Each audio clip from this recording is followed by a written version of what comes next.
As we continue our discussion about what it means to share our faith in a post-Christian nation, the first step that I gave you, step number one, was simply that we would learn to walk in the Spirit. And so if you didn't catch that video, go back and grab that minute. You're going to need that. Step number two is really kind of the same. Learn to love well.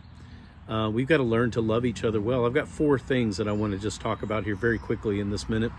The first one is don't judge.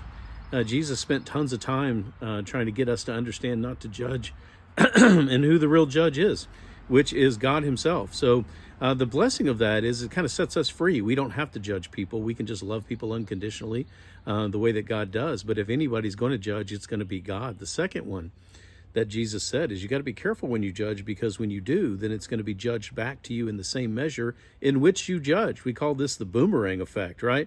So the way you judge somebody else is going to be the way that it comes back on you. And so you want to be careful that you're giving much grace and, that you're being kind to people, because that's exactly the way it's going to come back to you. Those are not my words, but the words of Christ. And then in the midst of all this, let God be the judge, right? He's going to be the one to figure this thing out. So we just need to love people and really get past these things that are causing us to be so divisive, right?